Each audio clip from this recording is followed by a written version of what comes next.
Moving on to our next session, the new education policy, primary education in rural India.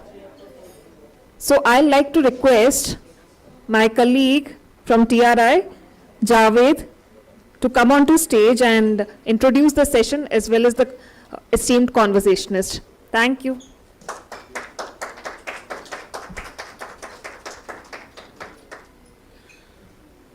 Thank you, Mala. So I request you all to sit comfortably, and I know every one of us, waiting for this session from the very early morning. So I welcome you again. As Mala has shared, this session is about new education policy, primary education in rural India. Honorable Minister has already set the context and the tone for this session. And as he has mentioned, the new education policy of India 2020 outlined a comprehensive framework for the education in rural India.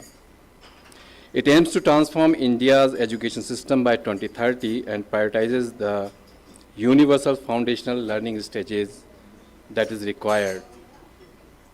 In this session, we will not only deliberate on the pathways to the NEP 2020 vision, but will also discuss the innovative ways of bringing extended rural communities into the education system, what Sir and Sukla ma'am and others has emphasized on.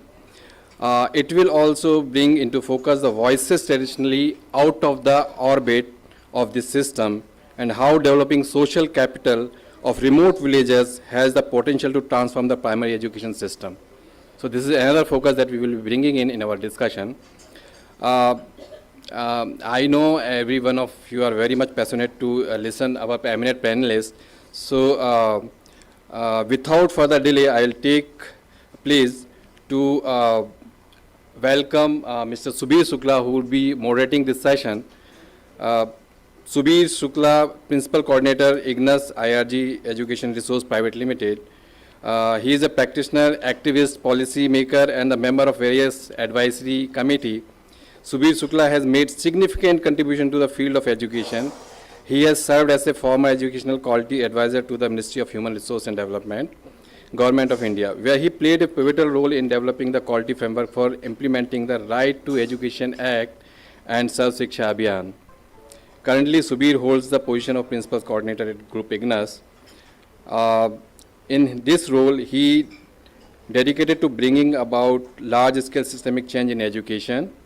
He provides advisory services to the states and national government in Asia, focusing on developing appropriate models for vulnerable populations group and enhancing the quality of both governmental and non-governmental organizations and the programs. Sir, Subir Shukla.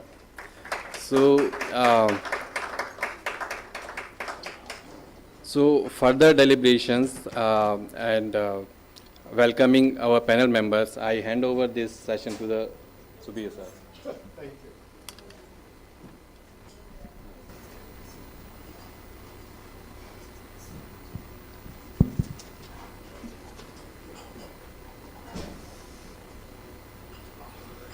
Thank you.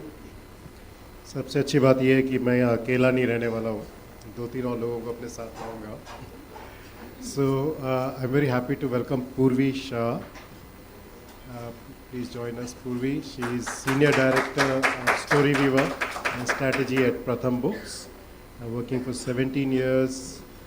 She is working hard to get books to every child's hand. इनका प्रयास ये है कि हर बच्चे के पास एक किताब हो, अलग अलग तरीक़ों से हो. And a very important role she plays is in creating OER, Open Educational Resources for Children, and open source philosophy. We also have Dr. Sara Varugis. Hello Sara, can you see us? Namaste. So Dr. Varugis is from CMC Vellore, also a fellow of the Royal College of Surgeons, Edinburgh, I think it said. And she has a master's in public eye health from London School of Hygiene and Tropical Medicine. A very, very illustrious career, worked with WHO in several countries, medical advisor at various places. She's been the president of National Vision 2020. She's the managing trustee of CBM, and she was selected by the Ministry of Social Justice and Empowerment, Government of India, as a member of the technical team to co-design a course on CBID with the University of Melbourne. And she's a highly awarded doctor as well. So welcome, Dr. Varugis. And we have our third participant, Snor Westgard. Have I said your name correctly? I hope I have. All right, so he is the CEO of Humana People to People, and working for 19 years as their chief functionary with a vision to empower the knowledge base of public schools and teacher training institute. तो इनकी विशेषता ये है कि ये हमारे सरकारी स्कूलों में और शिक्षकों के प्रशिक्षण संस्थानों के लिए विशेष तौर पे काम कर रहे हैं. He is currently the chairman of the board of Federation of Associations connected to the Humana People movement, a network of 29 associations across the world. So welcome to this session. हम ये बात करेंगे कि नई शिक्षा नीति NEP खास तौर पे ग्रामीण क्षेत्रों में शिक्षा के विकास में किस तरह मदद कर सकती है, इसके बहुत सारे अलग अलग पहलू हैं.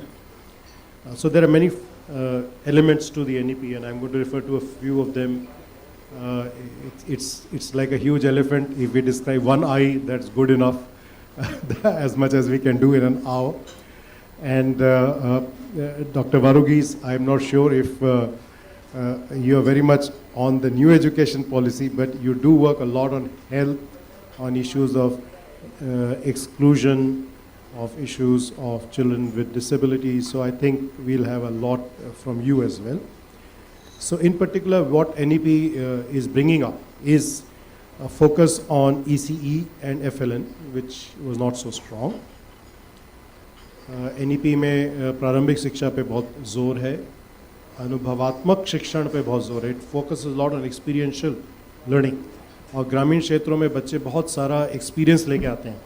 In fact, one question to both of you already is कि हमारे बच्चे स्कूल के बाहर बहुत कुछ कर लेते हैं, क्या क्या नहीं कर लेते हैं हमारे बच्चे, लेकिन हमारे स्कूल में आके वो ऐसे क्यों हो जाते हैं जैसे उन्हें कुछ नहीं आता. Our children are so bright and smart and capable of doing so much, but the moment they come into our school, what happens that they are not able, and what should then be done about it? NEP focuses a lot on addressing the most marginalized, जो सबसे हाशिए पर हैं, उनकी ओर जोर देने की बात होती है. स्थानीय भाषाओं की बात है, हर जगह शिक्षा की पहुंच बढ़े, शिक्षक की संख्या बढ़े, टेक्नोलॉजी का सहारा लिया जाए, use technology where you need to, और काम बेहतर हो सके इसके लिए शिक्षकों के लिए मानक हों, संस्थाएं बने, CRC, BRC, डाइट्स और CRT, वोकेशनल एजुकेशन बढ़े. स्किल की बात मिनिस्टर करके भी गए. End of course school health के साथ भी हमारा कनेक्शन रहे ताकि हमारे बच्चे स्वस्थ भी रहें और सीखें भी. So there are many things that are covered in the NEP. I'd like to start with a round of, a common question to all of you. From your perspective, what can NEP do, or what can the implementation of NEP do to address what you think are the greatest needs at the rural level, and in particular, how can it strengthen communities and their engagement with whatever is to be improved. तो नई शिक्षा नीति क्या कर सकती है कि हमारे ग्रामीण क्षेत्रों में जो सबसे प्रमुख आवश्यकताएं हैं उन पर काम भी हो, उन ज़रूरतों को पूरा भी करें, और साथ में समुदाय को भी हम लोग साथ लेकर चलें. Perhaps we can start with you, Snor. Thank you. So, yeah, I think you gave a good introduction to the education policy, that it really gives the right emphasis on many of the right things, and I think it's a fantastic document, and we all know that the challenges will be in its implementation, how to implement it. But I think this of acknowledging, because sometimes you think, quality education, how do we get it? And we know that there's there are many institutions that deliver quality education in India, many, but they are for the few, and the challenges is the rural areas and also the urban poor, and how they can access quality education. So the challenge is to transform mainly the government schools to give more better quality. And you mentioned it, the children are bright, they are active, they're energetic, and then they go to school, and then what happens? Both surveys here in India as well as global surveys show that around a third of the children, or sorry, 2/3 of the children simply do not learn in school. There was this global survey where when UNESCO came out with their Transforming Education report, showed that 70% of grade 10 children globally could not read a simple sentence a simple story text with comprehension. So it's a global learning crisis we have, and that we have to address. At the same time, both the national education policy as well as this document from UNESCO looks into the future. The name of this UNESCO report is Reimagining Our Futures Together. And it's about, the kind of the new person, or the new kind of person we need in the future, who can work towards a more equitable society, work for peace, know how to adapt to global warming and climate change. So it's on two sides. One, children have to learn to read and write so that they can keep on learning for life. That is one challenge.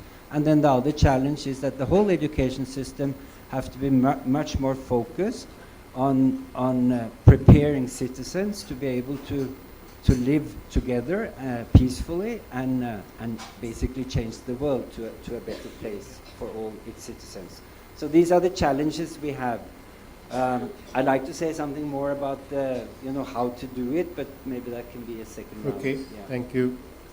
तो जैसा इन्होंने कहा, बहुत सारी चुनौतियां हैं हमारे देश में। अच्छी संस्थाएं भी हैं, लेकिन वो कुछ ही लोगों तक पहुंच पाती हैं। अधिकांश लोग ऐसी शिक्षा नहीं हासिल कर पाते जिसमें वास्तव में बहुत कुछ सीखें। बहुत ज़रूरी है कि हर बच्चे तक मौलिक साक्षरता और नागरिकता की शिक्षा भी पहुँचे, ताकि हम शांति के साथ जिए और आगे बढ़ें। Purvi, your take on this issue of challenges and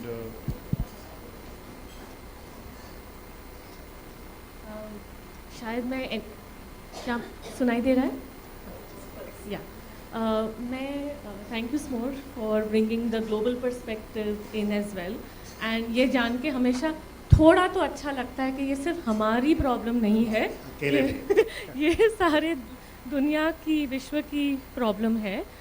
पर NEP की 3-4 चीज़ें हैं सुबीर, जो मुझे I am quite excited about, and ख़ास तौर पे मैंने जो 17 साल चिल्ड्रंस बुक पब्लिशिंग में गुजारे, उस लेंस से अगर मैं बात करूँ तो एक तो है कि काफ़ी सारा फोकस है एस्पिरेशनल डिस्ट्रिक्ट्स और उन सोशली इकोनॉमिकल बैकवर्ड एरियाज़ पे। तो वो फोकस आने से क्या हो रहा है कि a lot of spotlight, lot of investment, infrastructure, etc. उन aspirational districts की तरफ जा रही है to make sure that there is equity being brought to children who are in rural areas as well as and bring them to urban. लेकिन जैसे small ने कहा, implementation is always a challenge. तो मैं 2-3 जो examples दूंगी, सारे examples के द्वारा ही दूंगी। तो हम गदरीचोली में काम कर रहे थे ड्यूरिंग द पैंडमिक, एंड वहाँ पे जब सब कुछ बंद था तो यूनिसेफ और हमने गदरीचोली इसीलिए चुना क्योंकि वो सबसे ज़्यादा मीडिया डार्क एस्पिरेशनल डिस्ट्रिक्ट थी। सो हमने कहा कि अभी बच्चों के घर पे मोबाइल तक नहीं है, तो कैसे हम शिक्षा जारी रख सकते हैं। तो कहा कि स्टोरी बुक्स, पढ़ाई छोड़िए, स्टोरी बुक्स फटाफट 1 महीने में, 1.5 महीने में प्रिंट करके हम भेज सकते हैं। बहुत खुश हो गए, मराठी चलो जल्दी प्रिंट करते हैं। और फिर गदरीचोली के CEO का कॉल आता है कि पर ये बच्चे तो अभी अभी ग्रेड 1 में जाएंगे और इन ये तो पावरी गोंदी बोलते हैं स्कूल घर पे, तो मराठी कैसे समझ पाएंगे?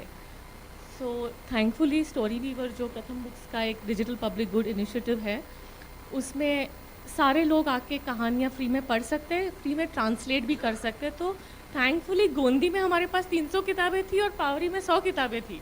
सो हम फटाफट प्रिंट करके उन्हें पहुंचा सके। सो इम्प्लीमेंटेशन इश्यूज तो हर जगह पे आएंगे। आई थिंक कलेक्टिवली एक ग्रुप को ब्रेनस्टॉर्म करना पड़ेगा कि वो सिचुएशन के लिए हम कैसे सॉल्व कर सकेंगे, using technology, using open resources and using community. और वहाँ से मैं एनईपी की जो दूसरी चीज़ पे आती हूँ सुबीर, तो वो है कि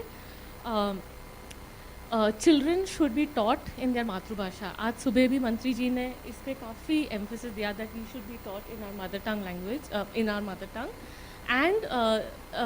And in line with this, there is a wonderful thing in the NEP that there should be libraries in every school, and that is transformational. हम जो भी बच्चों को पढ़ाना चाह रहे हैं, चाहे वो लाइफ स्किल हो, चाहे वो क्लाइमेट चेंज हो, चाहे वो सोशल इमोशनल हो, nothing can tell it better than a story, and nothing can tell it even better than a story in your language. So if we can make sure that libraries are made available, and there is, see, because ये NEP में आ गया है, शायद आप लोगों ने जो कर्नाटका में उमा महादेवन ने एक बड़ा सा ट्रांसफॉर्मेशन किया है ग्राम पंचायत लाइब्रेरीज के साथ। 3000 libraries, gram panchayat libraries have now become learning centres, and most of them are digitally equipped. So this is possible. Just putting the focus, getting the right funding eyeballs is what is required. Few other things, but All right, thank you, thank you. या तो जैसा इन्होंने कहा कि अगर हम चाहें तो कई चीज़ें कर सकते हैं, तेज़ी से हम तरह तरह की चीज़ें बच्चों तक पहुंचा सकते हैं। जो प्रमुख बात है शिक्षा नीति की वो ये है कि इसका क्रियान्वयन कैसे होगा, कैसे इसको धरातल पर उतारा जाएगा, ये एक बहुत बड़ी कठिनाई है। उसके लिए इन्होंने कुछ 2-3 तरीके सुझाए, जिनमें लाइब्रेरी भी एक और तरीका है। Let me move on to asking Dr. Varugis. Dr. Varugis, if you can comment on 2 things in particular. One is that there are a lot of things that keep children excluded from education.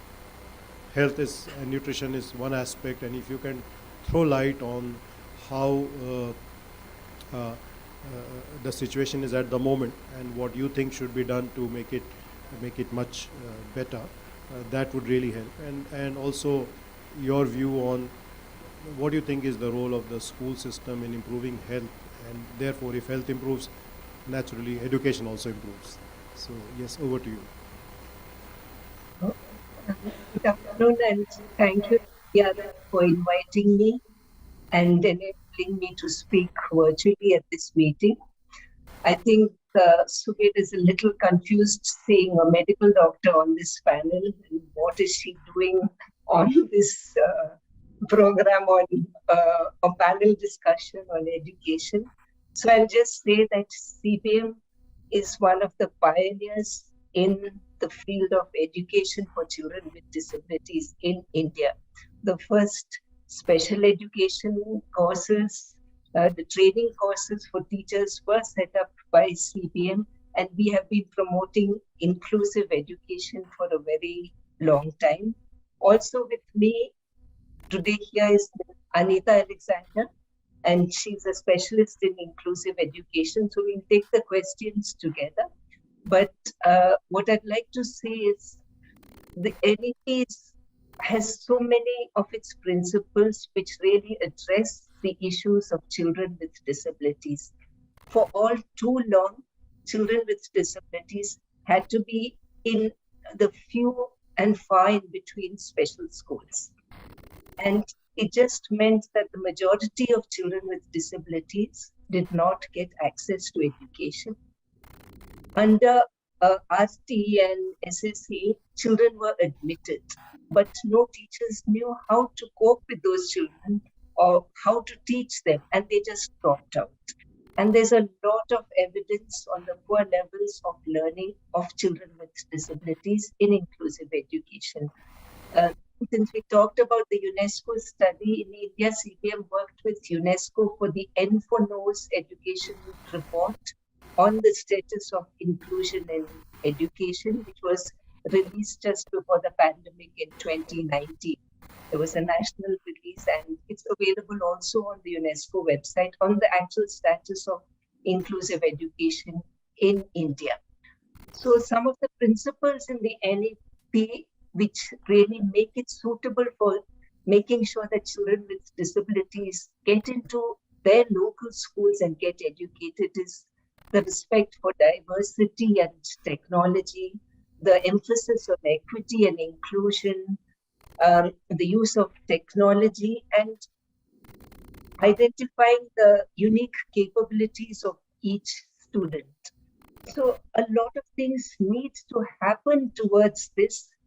You know, as we said already, you can admit a child in the school, but the school has to be prepared, both physically and more importantly, the training of the teacher. So we have prepared a huge amount of material on training general teachers in how to respond to the needs of children with special needs. Technology is definitely important. Sometimes resource centers, which can cater to a cluster of schools where children can go after school, or also preparing the children for school. Just as you prepare the child for the school for the child has to be prepared to go to school. So there are a variety of ways we can address these different questions and issues, but I think NEP is really foundational in making sure that all children would do it. Beyond just getting in the children, teaching the teacher how to teach, you also need to know how to assess the child. And I'm happy we worked with Pratham also to make an assessment tool which is inclusive for all children, whether it's a child with visual impairment or hearing assessment, we can actually find out what their levels of learning are, and then address the educational program accordingly. So I'll end with this. And Anita, do you want to add anything at this time, or we'll wait for more questions? Yeah, I think Dr. Sarah has covered everything, so I'll wait for the next question. Yeah. All right. तो इन्होंने ये बताया कि इनकी संस्था CBM बहुत समय से इंक्लूसिव एजुकेशन पे यानी समावेशी शिक्षा पर काम करती है, जहाँ विशेष आवश्यकता वाले बच्चों के लिए इन्होंने अलग अलग तरह की चीज़ें बनाई। इनके विचार में NEP एक मौका देता है कि हम फिर से समता के दृष्टिकोण से इन बच्चों को स्कूल में शामिल कर पाएँ, दाखिल कर पाएँ, शिक्षकों को तैयार कर पाएँ, उनके लिए सामग्री बना पाएँ। और एक विशेष बात यह है कि टेक्नोलॉजी के सहारे उनको शामिल करने के अलग अलग तरह के प्रयास कर पाएँ, क्योंकि हर बच्चे के सीखने का तरीका बहुत अलग होता है और अभी वो सीख नहीं रहे हैं। तो इनके विचार से NEP के आधार पर ये काफ़ी आगे बढ़ पाएंगे, क्योंकि अलग अलग तरह के जो पहलू हैं, स्कूल को तैयार करना, शिक्षक को अंदर लाना, टेक्नोलॉजी का प्रयोग करना, संसाधन केंद्रों को बनाना, ये सारी चीज़ें ये कर सकेंगे और इसके साथ साथ बच्चों का आकलन भी कर पाएंगे। तो ये कई पहलू हैं जो NEP की वजह से अब जुड़ पा रहे हैं, उनका ये कहना है। So let's move on to this must be a question in everybody's mind. Is education the business of systems, organizations, institutions, or of everybody? If so, what is the role of everybody? What can ordinary community members do who sometimes say that we are not that empowered, we are not educated ourselves? What role can we play in education? So this is a question actually to the audience as well. After some time, we will have scope for you to have your say. So on this, I'm going to request each member of the panel also to speak a bit. तो मैं इनसे ये पूछ रहा हूँ कि क्या शिक्षा केवल सरकार का काम है, संस्थाओं का काम है, या हर व्यक्ति का काम है? अगर हर व्यक्ति का काम है तो बहुत सारे लोग तो ये कहेंगे कि हम तो खुद भी पढ़े लिखे ज़्यादा नहीं, तो हम क्या करें? तो आप उनको क्या कहेंगे कि वो किस तरह की भूमिका निभा सकते हैं कि शिक्षा में एक ज़बरदस्त परिवर्तन हो और हर एक बच्चा आगे से आगे पढ़े? इस पे हमारे पैनलिस्ट अभी बोलने जा रहे हैं, और इसके बाद हम आपसे भी सुन पाएंगे। कुछ समय के बाद हम चाहेंगे कि हमारे दर्शकगण भी अपनी बातें बताएं। तो उसके लिए मौका रहेगा, तो आप लिख लीजिए अपने points. So, Snow. So I think the answer is that we all have a role. Of course, when it comes to 15 lakh schools, as the minister mentioned, then it's only the government who can encompass such a huge ecosystem of education as in India. So of course, it's the government is the main player, but organizations like ours has a big role to come up with innovations, develop good materials, methodologies, and then provide, either you can say pilots, examples, also work like we always, as much as we can, try to work together with the government to implement through the government systems. So what we have, and then of course community, they are very important, and I think the whole session this morning, and also what I've learned about transforming rural India, is this about building on the people's own forces in the community, so that development is self-determined and sustainable. And I think that also goes for education. There you have the school management committee, you have the parents, and of course the school itself is a very important part of the community. That is sometimes, I think, not always the case. I mean, it's not always the school feel a part of the community, and that is maybe one of the reforms that we should pursue through the national education policy, because I think one of the solutions to improving quality education is decentralization, and decentralization of the objective of what we want with our education. Now it's very much in mission drive, and the directives comes from top to the schools, and the teachers are trying their best to comply with the directives, which is understandable, but really if you want to see change, the teachers have to understand the reasons, the objectives, and then work on whatever level they are. For example, I see one of the doctors said this about taking point of departure in each and every child. What is the need of the child? And that is not only children with special needs, that goes for all children, because all children are different. So one important methodology that would be, that all teachers need to adapt is this with formative assessment. Or that's what it's called maybe formally, but it's basically to assess every child where they are, so that you can provide and facilitate education on that child's level. So personalized learning combined with peer learning, combined with experiential learning, different projects. As there are many good methods that you can implement in the schools to change the way children are taught and to achieve much better results. And this can be implemented within the government programs.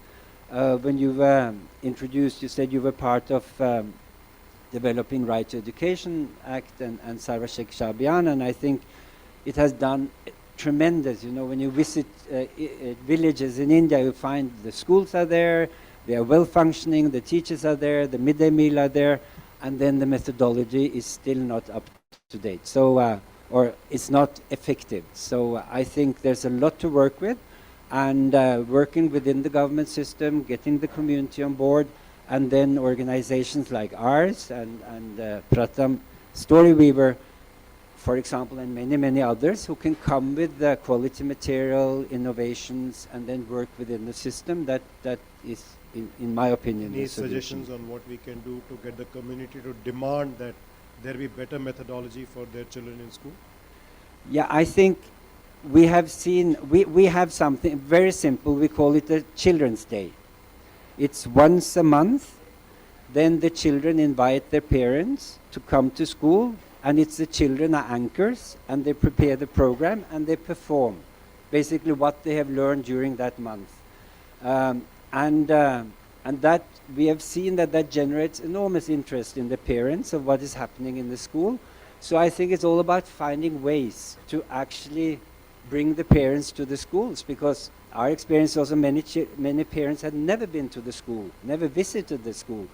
So of course the first step is to come to the school, understand what it is, feel that they are welcome, respected and involved, and then they will start contributing for sure. इनके अनुसार कई चीज़ें पहले की तुलना में अब हो रही हैं, और कई संस्थाएं भी अलग अलग तरह का काम कर रही हैं, लेकिन समुदाय की भूमिका एक अहम भूमिका बनी हुई है ही। सरकार को तो अपना काम करना ही है, हर जगह तक पहुंचना है, लेकिन जहां तक स्कूलों का सवाल है वहां पे एसएमसी यानी स्कूल मैनेजमेंट कमेटी, अभिभावक, उनकी भूमिका बहुत है। अब आवश्यकता हो गई है कि हम थोड़ा विकेंद्रीकृत करें, यानी थोड़ा निर्णय लेने की जो बात है ऊपर से लेकर नीचे की ओर जाए, और उसमें इनका मानना ये है कि स्कूल के अंदर जो सबसे बड़ा परिवर्तन होना चाहिए वो है सीखने सिखाने के तरीके को लेकर। अब कई जगह बिल्डिंग तो मिलती है, किताबें भी मिलती हैं, पोषण भी है, बहुत चीज़ें हो गई, लेकिन वो सीखने सिखाने का जो तरीका है वो पुराने टाइप का ही है। इस वजह से हमारे बच्चे आगे नहीं बढ़ पाते हैं। ये कर पाएँ इसके लिए एक सुझाव इन्होंने ये दिया है, इनके स्कूलों में ये करते हैं कि हर महीने एक दिन होता है जब बच्चे माता पिता को बुलाते हैं, बच्चे ही एक कार्यक्रम चलाते हैं जिसमें वो दिखाते हैं उन्होंने क्या सीखा, और उसके चलते फिर माता पिता उससे ज़्यादा जुड़ते हैं, ज़्यादा समझ पाते हैं। तो आप में से जो लोग अपने अपने एरिया से आए हैं उनसे आगे और पता करिएगा कैसे करते हैं, और आगे भी इसको हम लोग और कैसे कर सकते हैं। So Purvi, what's your take on this as a person working with technology? Do you think community has a role along with technology to take education to children? First of all, everything that he said. But no, definitely Subir. In fact, when Smore was talking about how we can bring change at different levels, one of the things I was thinking is that parents as a community and the power that parents can have, right? And the change that they can bring, the change makers that they can be in their children's life is often underestimated. And there I do believe technology can play a powerful role, right? Especially with now AI and voice to text and all these kind of technologies where if there were, voice enabled report cards that were being sent to parents, right? They would have a better idea of what is happening with their child, where the child is doing well, not, and maybe participate a lot more in the child's learning growth journey. The other few things that, again, we had a lot of experiences around is that grandmothers in the households had stopped telling stories. So when we did this huge 22-week massive Goshticha Shanivar campaign in Maharashtra, where 2.5 children in the pandemic read stories on their mobile phones in the homes, somewhat that reading of stories led to the grandmothers narrating all the Nana Nani, Dada Dadi ki kahaniyan again, and that led to questions, that led to answers, and essentially what that's doing is vocabulary building, right? And so some of these things, I think if we can start bringing up this idea is that everybody is a change maker in the child's life, then that can definitely be very powerful. I do want to say one story because, of course, story weaver. So, so we were doing this small pilot in Osmanabad, which is extremely, one-sided from a gender perspective. And so we were trying out these stories with grade 3 to 5 children. And the first thing we did, which I'm very happy, and I think Sarah ji also talked about it, you talked about it more, is we actually did lot of work with the teachers. Because we just don't realize how many biases are there in each one of us, where when there is a training, you'll see all the female teachers on one side and all the male teachers on one side, right? So this one story, Kali learns to dance, or Kali wants to dance, was read in the classroom. And it's about a boy called Kali. It's a real story who wants to learn Bharatnatyam. And he becomes a very famous Bharatnatyam dancer. So after the story is done and we have activities that the teacher can do in the classroom, there's a little boy who very hesitatingly goes to the teacher. तो एक कहानी सुनी जाती है कि काली नाच सीखना चाहता है, काली भरतनाट्यम सीखना चाहता है, और कहानी सुनने के बाद वो बच्चा एक थोड़ा हिचकिचा के टीचर के पास जाता है और कान में बोलता है, टीचर एक्चुअली ना मैं बड़ा होके ब्यूटिशियन बनना चाहता हूँ. So he never felt कि he could be a beautician, but that story and relating to Kali. So there could be a change maker everywhere around us. We just need to activate those change makers. Okay, thank you. तो जैसा आपने आखिरी हिस्से में सुना, काफ़ी interesting बात इन्होंने बताई हमको. ये कहती है कि माता पिता हों, समुदाय के लोग हों, हर व्यक्ति ऐसा है जो बदलाव लाने का काम कर सकता है. और इसमें टेक्नोलॉजी बहुत मदद कर सकती है। कई बार ज़रूरी नहीं कि हम कुछ लिख के अपने माता पिता को दें, बल्कि हम ऐसा टेक्स्ट उनको ऐसी चीज़ दे सकते हैं जिसमें वो सुन के ही अपने बच्चे के बारे में जान सकते हैं टेक्नोलॉजी के सहारे, और बच्चों की मदद कर सकते हैं। एक उदाहरण इन्होंने ये दिया कि जब ये महामारी के दौरान जब लॉकडाउन था तो फ़ोन के सहारे कहानी सुनाते थे बच्चों को। उसके चलते क्या हुआ कि ये दादा दादी भी फिर से कहानी सुनाने की आदत दोबारा से शुरू कर पाए, क्योंकि ये धीरे धीरे बंद हो गया था, और इसके शुरू होने से बच्चों की भाषा और ज़्यादा बेहतर विकसित हुई। और जब कहानियाँ सब जगह पहुँचती हैं, जैसा इन्होंने सुनाया उस कहानी में काली ने नाच करना सीखा, तो कुछ धारणाएं भी टूटती हैं और बदलती हैं, बात होती है, ये बात इन्होंने उभारी। So Dr. Varugis, what's your take on specifically on the role that community needs to play on enhancing inclusive education? Because without that, definitely nothing can be done.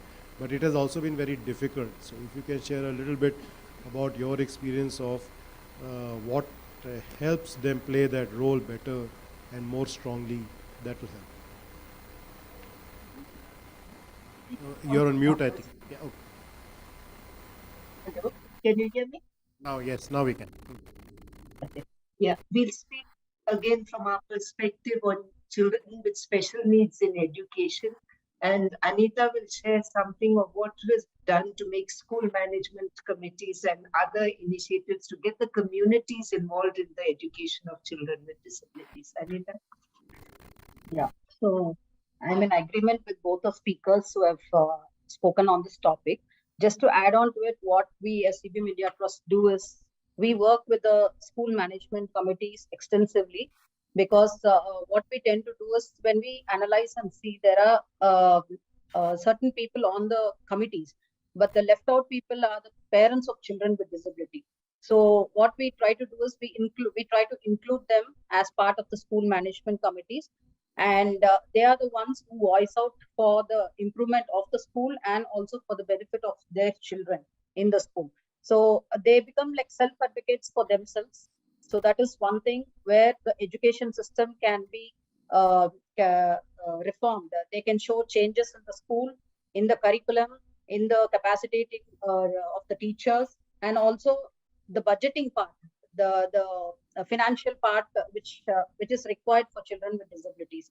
So all this is being done by the school management committees, and we feel that is a strong group who can advocate for children with disabilities. Apart from that, we also work with organizations for persons with disabilities, where we call the OPDs. So they also are like self-advocates, where they work for their entitlements, schemes and entitlements, which has to reach for every child with a disability. So that is that's also a strong thing, and also with the local panchayat, the local governance, self-governance leaders. So this is what we try and do when we work with the in the community, and of course the parents and the caregivers. And most importantly, when we work with the government schools, it is the DEOs, the district education officers, and the school heads who have to take a important role in the improvement of children's education. So we also capacitate them and we work along with them. And We're not hearing you. Yeah. can you hear me now? Hello? Yeah, no, better. Yeah, no. I'll add one more element to this about the role of children's parliaments. Okay. There are children's parliaments and organizations working to build up children's parliaments. We worked with them to make these child parliaments inclusive. Okay. So we have examples from various states where, say, the chief, they have chief ministers, they have various ministers, or even at the local level, the children with disabilities are actually in a position of leadership. And it is the most, striking and impressive thing. A young girl some years ago who was the chief minister for Tamil Nadu went to the United Nations and spoke. It was on the UN Women, So she was asked, "Are you speaking for women with disability, girls with disability?" She said, "No, I'm speaking for all women." Okay. So, Wonderful. this is a Yeah. marvelous thing you can see. Great. Thank you. इन्होंने ये बताया कि जहाँ तक विशेष आवश्यकता वाले बच्चों का सवाल है, उनके समावेशी शिक्षा के लिए ख़ास तौर पे ये स्कूल मैनेजमेंट कमिटीज़ के साथ इन्होंने बहुत सारा काम किया है, क्योंकि वही अगर निर्णय लेना सीख जाए, बजट बनाना सीख जाएं, स्कूल में होने वाले अलग अलग प्रावधानों का उपयोग करना और समय का उपयोग करना उन बच्चों के लिए करें और पैरवी करें कि ये इन बच्चे स्कूल में शामिल हों, तो काफ़ी कुछ किया जा सकता है। ये कई तरह की संस्थाओं के साथ भी काम करते हैं जो इसको आगे उभारते हैं और प्रशासकों के साथ भी करते हैं। लेकिन एक इंटरेस्टिंग बात इन्होंने ये बताया कि बाल संसद जहाँ भी होती है वहाँ पे ये काफ़ी हद तक सुनिश्चित करते हैं कि जो विशेष आवश्यकता वाले बच्चे हैं जिनको विकलांग माना जाता है वो भी उसमें शामिल हों। और एक इन्होंने बहुत इंटरेस्टिंग उदाहरण दिया कि एक ऐसी लड़की जिसको शामिल किया गया था वो आगे एकदम काफ़ी ऊपर तक के UN लेवल तक के बाल संसद में पहुंच गई, और जब वहां उससे कहा गया कि अब आप प्रतिनिधित्व कर रही हैं उन लड़कियों का जो विकलांग है, तो उन्होंने कहा नहीं, मैं हर लड़की और हर औरत का प्रतिनिधित्व कर रही हूँ, केवल उनका नहीं। तो ये एक बड़ा एक प्रभावशाली उदाहरण इन्होंने दिया कि किस तरह का काम करने से किस तरह का नतीजा आ सकता है। Now I want to turn to some there are any number of problems we can talk about, but I want to take up one critical issue for each speaker, and then I'll open for questions from all of you. So I hope you are ready with whatever you want to ask. तो अभी मैं एक प्रश्न पूछने जा रहा हूँ हर एक स्पीकर से जो उनके एरिया से थोड़ा जुड़ा है लेकिन थोड़ा तंग करने वाला प्रश्न है। I'll start with you, Purvi. That's okay. Like you, I also work in early age, and I'm very keen to take stories to children. But the problem I keep coming across is this. It's repeatedly said in all kinds of research that using technology with children below the age of 8 is counterproductive, it is harmful, because at this age they should use their senses, especially their hands, and not screen. So I think, that's a dilemma, because in rural areas, how do you reach out to places where there is no access, no books? Technology is one way, but if that is a way that is not useful, then what to do? So it's a dilemma how to resolve it.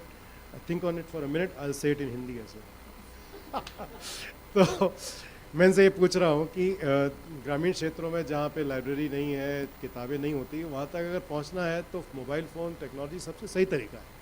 लेकिन जितना भी शोध research हम लोग पढ़ते हैं वो यही बताता है कि छोटी उम्र में जब बच्चे 8 साल से कम होते हैं तो उनको स्क्रीन वाला चीज़ नहीं देना चाहिए, क्योंकि उनको अपने अभी हाथ का काम करना चाहिए, इंद्रियों का काम करना चाहिए। स्क्रीन से वो रुक जाता है, इसलिए उनका नुकसान होता है। तो ऐसी स्थिति में जब वही साधन है जो नुकसान कर सकता है तो हमें क्या करना चाहिए, विशेष तौर पर कहानियाँ जैसी चीज़ें तक पहुँचाने के लिए? ये मैं इनको थोड़ा तंग करते हुए पूछ रहा हूँ इनसे, बताइए। तो एक तो मैं माँ हूँ 2 लड़कों की ठीक है। जो वॉल्डॉर्फ में पढ़े हैं, तो I mean 200% I agree with you, Subir, that nothing can replace play in a child's life. And I actually feel it's a reverse dichotomy. I would say urban India is probably more entrenched with in digital devices, and probably maybe not so much the other way, at least from what I have seen, a little bit of what I have seen. पर इस प्रश्न का कोई सही या कोई गलत जवाब नहीं हो सकता है, ऑब्वियसली। हम डिवाइस कब देते और क्यों देते हैं? कई बार स्कूल्स में मैंने देखा है, बड़े बड़े टीवी लगे हैं गवर्नमेंट स्कूल्स में, इंफ्रास्ट्रक्चर है, टीचर नहीं आई तो क्या होता है, यूट्यूब वीडियोस लगा दिए। और यूट्यूब वीडियोस में क्या होता है, बहुत सारा शेकिंग होता है, बहुत सारे एड्स आते हैं जो कंज्यूमर गुड्स के द्वारा होते हैं। सो एक वो हो रहा है। या अगर घर पे हम देते हैं मोबाइल तो भी वही इंटेंट से देते हैं कि मैं अभी परेशान नहीं होना चाहती हूँ, मुझे काम फिनिश करना है, तो आप ये ले लो। सो जो हम कंटेंट बच्चों को for whatever reasons expose कर रहे हैं, वो कंटेंट का चॉइस मेरे हिसाब से शायद गलत है। तो ये बहुत अच्छा, जब मैं छत्तीसगढ़ में जगदलपुर में थी इन स्कूल्स, एंड वहाँ पे हम स्टोरीवर का फाउंडेशनल लिटरेसी प्रोग्राम डेमो कर रहे थे कि स्टोरीज़ के द्वारा हम फाउंडेशनल लिटरेसी कैसे अटेन कर सकते हैं। तो वो टीचर ने, that's when it struck me कि वो टीचर ने कहा हम अभी तक जब भी फ्री पीरियड होता यूट्यूब डाल देते थे, अब आपने हमें इतना अच्छा content, you know, literature, good children's literature can not be bad in any form, digital और अदरवाइज, राइट? तो आपने अभी हमने क्यूरेट करके लेवल के हिसाब से हिंदी में जो किताबें दी है, अब हम ये डालेंगे और ये हम पढ़ेंगे बच्चों के साथ. So I think it's a matter of curating, right? And at a national level, I would say there is plenty out there. So maybe there is a purpose to curation and then certifying some of that. Yeah, I think it's a damage control thing. You can do more damage without that.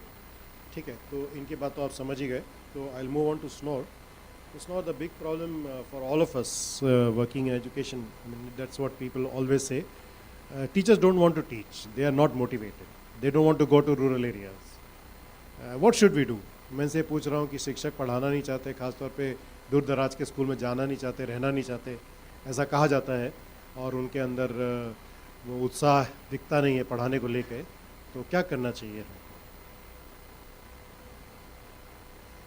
I may be not the right person to say something about teacher employment reform, but I think the key lies in the decentralization of schools, and that teachers, because my experience is that there's so many teachers that really want to teach, who are fantastic teachers, and then yes, there are some who come to a rural area and then they spend all their time on trying to get transferred. We all know that. But if it was decentralized, and I think in some states they've done this of, you have to apply for a certain school. You don't apply for the cater, you apply to work in that school, and it's like a 5-year job. I mean, you cannot ask for a transfer until after 5 years. These are some, I think in that way you will get people from the local areas who are eager to work in that local area, because there are many trained teachers also from local areas that actually want to work in their village. So I think the solution is there, but this is kind of, this is government reform and so on. But when that is said, I also think that you can motivate the existing teachers where they are by this, about really making the learning objectives clear and like ownership of the school, and engage the teachers not just in implementing the curriculum, but actually analyzing what is needed at the school, make a plan, and take ownership of implementation of that plan. So it's like training. It's not just inviting all the trainer for getting some new Gaian or new knowledge, but it's actually learn how to plan, how to manage, how to implement the plan, and how to achieve objectives, and then of course be trained also in methodologies to reach those objectives. But I think a lot can be done by this of giving ownership. And I think it's pointed out in the national education policy about the school complexes. But again, that is, I'm sure, will take years to implement, because that is more, bigger schools, because like with more resources, which is good, and also have a capable head in every school complex that can actually do this with the planning and mobilize his teachers to do this. But I think that's a long-term plan. And in the meantime, we have to work with also the small schools, the one-teacher schools, the two-teacher schools, and enable them to take ownership of the learning objectives. इनका कहना ये है कि अगर हम निर्णय लेने की प्रक्रिया ज़्यादा ज़मीन के स्तर की ओर ले जाएंगे, यानी विकेंद्रीकरण करेंगे, तब हम इस समस्या से ज़्यादा जूझ पाएंगे.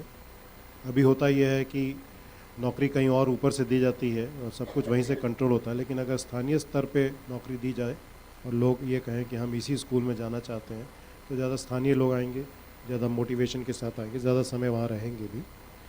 दूसरा इनका पहलू ये है कि अगर शिक्षक सफल होगा तो ज़्यादा मोटिवेटेड होगा. उसको सफल बनाने के लिए उसे आप उसको जो पढ़ाने के अलग अलग तरीके हैं वो बेहतर सिखाएं, प्लानिंग करना, प्रबंधन करना सिखाएं, और अंत में उसको अगर आप स्वामित्व दें, ओनरशिप दें, यानी वो निर्णय ले सके, उसे लगे वो अपनी ही चीज़ कर रहा है, समुदाय के साथ मिलकर कर रहा है, लेकिन स्थानीय स्तर पर कर रहा है, तब ये चीज़ बदलेगी. So Dr. Varughi, the key question for everyone in inclusive education always is, there are so many prejudices, biases, and notions about children with disabilities. And we sometimes try to hedge by not using disability word, or we try to avoid saying it. We don't face it head on, and we don't also discuss it as a normal thing in society, and it gets in the way of their admission in the first place, let alone their learning. From your experience, what would you suggest about how to deal with these the biases and prejudices that prevent the inclusion of children with disabilities? मैं doctor बारूगी से पूछ रहा हूँ कि जो विशेष आवश्यकता वाले बच्चे होते हैं, विकलांग बच्चे होते हैं, उनके बारे में बहुत सारी धारणाएं होती हैं कि वो कुछ कर नहीं सकते, इनके आने से नुकसान हो जाएगा वगैरह वगैरह। इसकी वजह से वो जुड़ नहीं पाते और सीख नहीं पाते। तो इन धारणाओं के साथ जूझने के लिए, भले वो समुदाय में हो या शिक्षा के में काम करने वालों के अंदर हो, हमें क्या करना चाहिए? So doctor बारूगी।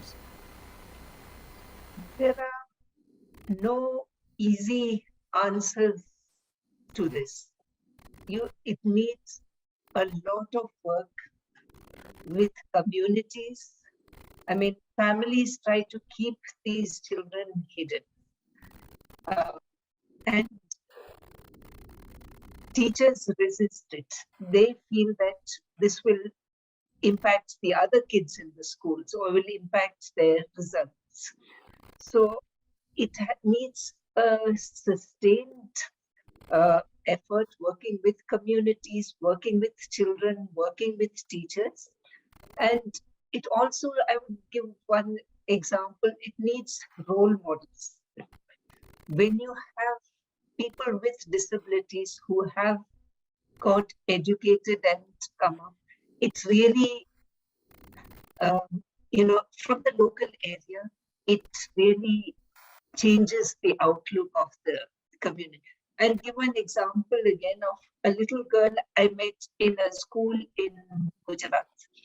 So she was profoundly visually impaired, and when she came to the school at 6 years or 7 years, she couldn't dress herself, she couldn't feed herself, she couldn't do anything. But she had a teacher who was visually impaired. And then after 6 months, there was such a sea change in this little girl, There was a sense that she could do something, and she said, "Main Didi jaise teacher banne chahti." So we want not just teachers or not these things, Why doesn't she see an engineer? She needs to see all these people who will inspire her, who will inspire the community, who will inspire the teachers as well. Anita, what do you want to add to that? Yeah, so just to add on to it, to deal with the bias and prejudice, basically we need to create a lot of awareness in the community, which we keep doing because as you said, children with disabilities are looked differently. So such kind of awareness among the different stakeholders is required, and also the abilities, what they are able to do. That is something which we have to highlight and inform the stakeholders that they also have a future and they can also come up with the flying colors, because we have a lot of like Dr. Sara said, we have a lot of role models. So we have to inform them, like people with intellectual disability or mental illness, how far they have reached and all of those things. So basically, such kind of awareness will be useful to create to take out that bias and prejudice within the mindset of people, and especially for teachers, if we have to create an awareness among the teachers, a lot of capacity building for teachers on how to cater to an inclusive classroom, how to treat all children equal in a classroom. So all those kind of capacity building is required. And also we need to tell them that teachers have to shouldn't be biased only leaving out children with disabilities. So that is also one thing which generally in our teacher training programs we do such. We check the knowledge and mindset of teachers, and then we give the training. And end of the training, we have seen that there has been a drastic change in the mindset of those teachers also whom they are going to work with. So this is something which we have to do, and yeah, that's all I would like to add. Thank you. Yes, this was a difficult question and thank you for dealing with it. तो ये प्रश्न हमने इसलिए पूछा इनसे क्योंकि कोई भी शिक्षा नीति तभी सफल है जब वो उन बच्चों तक पहुंचती है जो सबसे ज़्यादा हाशिए पर रख दिए जाते हैं। और जो बच्चे विकलांग होते हैं वो इतने ज़्यादा हाशिए पे होते हैं, जैसा ये कह रहे हैं कि कई बार परिवार कबूल ही नहीं करते कि हमारे पास ऐसा कोई है। शिक्षक चाहते ही नहीं कि हमारी कक्षा में यह आए क्योंकि इससे बाकी बच्चों की शिक्षा खराब हो जाएगी, और इस पे बहुत लंबे समय तक काम करने की ज़रूरत पड़ती है, इन्होंने कहा। और एक चेतना फैलाने के साथ साथ ये ज़रूरी है कि बच्चों को ये देखने के मिले कि इस तरह के रोल मॉडल भी हैं, यानी कोई जो विकलांग व्यक्ति आगे जाके जीवन में कुछ अलग कर पाया है, उस तरह का व्यक्ति अगर उनके सामने आता है तो सभी का नज़रिया बदलता है और उन बच्चों का भी बदलता है जो खुद भी विकलांग है। जैसे इन्होंने एक उदाहरण दिया, एक लड़की जो देख नहीं पाती थी और उसको बहुत मुश्किलें थी, लेकिन उसको एक ऐसी शिक्षिका मिली जो खुद भी देखने में कमज़ोर थी। उसने जब उसके साथ काम किया तो 6 महीने के बाद वो ना केवल इतना ही नहीं कि वो बहुत कुछ कर रही थी, बल्कि उसने ये भी कहा कि आगे जाके मैं भी टीचर बनना चाहती हूँ और इन्हीं की तरह। इस तरह अगर हम काम करें तो लोगों के अंदर, शिक्षकों के अंदर एक अलग तरह की भावना आ सकती है और फिर अंत में हम सभी का समावेश कर पाएंगे जो अभी फ़िलहाल सबसे अधिक बाहर छूटे हुए हैं। तो मुझे बार बार बताया जा रहा है कि अभी प्रश्न उत्तर के लिए समय नहीं है, और सच में नहीं है। मैं मान रहा हूँ कि अभी खाने का टाइम हो गया होगा, तो we are going to wind up and the panellists are still here. You can ask them questions. I'm sure you should have a lot of questions. We have only not even scratched the surface. We have scratched the scratch of the surface. So it's only the beginning. Thank you everyone for participating, and I hope there will be more questions. Dr. Varugis, thank you for dealing with all the tough side of things. We hope to learn more, and nice to see Anita again, and good that you brought her on. Thank you both of you. And thank you everybody. We hope to be in touch with you during lunchtime, and during Dahi Vada or something we will talk about some of these questions. Thank you all. Thank you so much. A big round of applause for our conversationist. Thank you for bringing the community first angle of the new education policy, and thank you Subir so much for consistent translation for our community representatives here. Thanks a lot. So now we are having a next small session of having an official introduction of our data intelligence unit, the report of which unit you have seen this morning, and Minister Sir also spoke about it. So I would like to welcome Lindy, our Director of Communications. Also, meanwhile, so sorry, we'll have to, no, you guys don't have to. Yeah. Thank you so much. This is a small token from our side.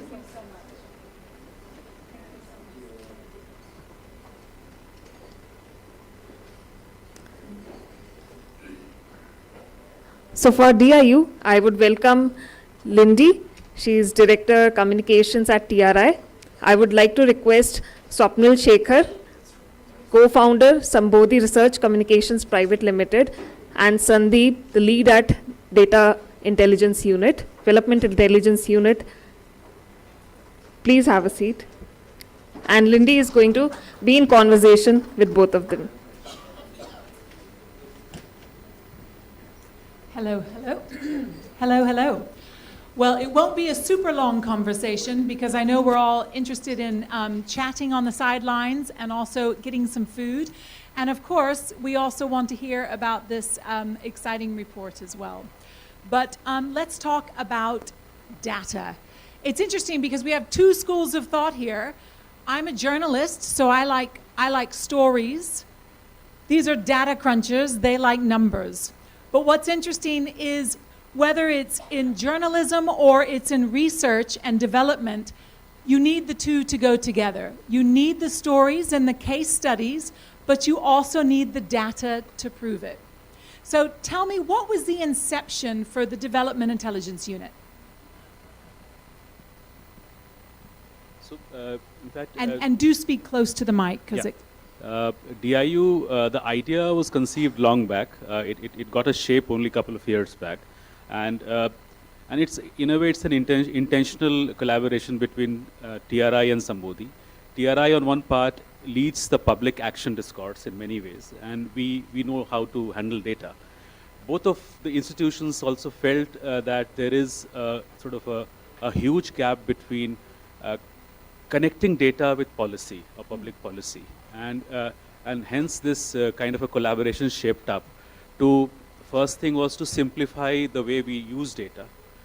Second was to inform government policy how to use data and what to use data. And third was, in fact, these are simpler things. And third was engage with the ecosystem on better use of data. So in the current shape, what DIU is, we are looking at all these three fulcrums. Engagement part may we have we are doing many things, like we are situating ourselves within the government system and helping to create solutions or improve data structures so that it becomes amenable for any kind of usage, better usage. First, and most of the reports are coming out of our first activity, which is essentially looking at how do we better use data which is lying within the public system domains. For example, अगर नरेगा का data है या नरेगा का data को how can we better use और हम लोग उसको बेहतर कैसे इस्तेमाल कर सकते हैं? How do we productify NREGA data for better usage by the ecosystem? And कहीं पर उसके बियॉन्ड भी कहीं पर गैप है, उस गैप को कैसे फिल कर सकते हैं हम लोग प्राइमरी डेटा के साथ, जो कि हम लोग आज की रिपोर्ट सारी हैं वो पब्लिक प्राइमरी डेटा बेस्ड हैं, जो कि हम लोग उस गैप को फिल करने के लिए हम लोगों ने निकाला है. So essentially three things: one, engage with the state and create and handhold. Handhold is not the best term to be used, but essentially provide technical support on data. On research and data. Second is inform through data products or solutions that one develops. And third is engage, which is the most difficult part of it.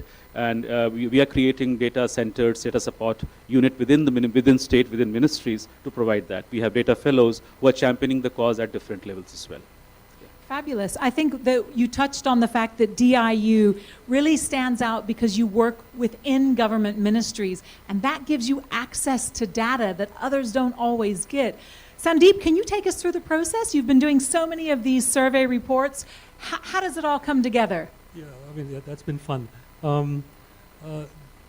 One is the survey reports that you see here, which is primarily primary surveys, which we sort of wanted to plug into filling the needs of insights which will help address certain contextual topics and which would lead hopefully to some policy decisions. At least people who make policies will get to read it and find out what's going on. But the real work actually happens within the offices, within the government itself. As Swapnil said, that we are embedded within, I mean, one of the biggest work is a long-standing relationship which we have with the Ministry of Rural Development. Mm-hmm. We have an MOU with the ministry, and the work which we do essentially is use public intent data or administrative data. I mean, there are 58 ministries in India, right? And everybody generates a huge amount of data, and these days everybody puts the data, they have very fancy dashboards where they put the data out there, but most of it is being used by academics, mm-hmm. And maybe some researchers like ours. We want to change a bit of that. We want to work with public intent data, create products and services which are sort of targeted towards people who take policy decisions, who make our lawmakers. I'll give you a very, very small example. We created something called the Rural Quality of Life Index, which ranked all 700 odd districts, rural districts in the country across 69 parameters on quality of life. Quality of life, that was the first of its kind ever done in India. We are embarked on a very ambitious project where we are using public data and private data to rank all villages. There are 6.6 lakh villages in the country. Hopefully we'll be able to rank them so that you can do real-time monitoring on their progress and stuff like that. And plus, work with government, make sure that they bring out the right type of data, the right type of training to the people so that the data collection is better and so on and so forth. So the very fact that we are in the government helping them do that raises, we do capacity building as well and actually get to do a lot of smart stuff with the data as well. And I would just like to say, for those who don't know public intent data, because it's a buzz phrase in this world, but it might not be universal, it's actually trying to make data as a source for public good. And I think that's what you guys are doing, and I think it's fabulous because you're using data to help people make decisions. And that's smart, really. So we're going to break for lunch soon, but we're going to hear more from you, Sandeep, later in the day, because we had the minister, the Honorable Education Minister here, unveiling your work in the education report, but we're going to get the summary, the real nuts and bolts of the highlights from that. So definitely stick around after lunch for that, and many more, 2 other fabulous sessions. So we'll have a quick lunch and see you back here shortly. Thank you, guys.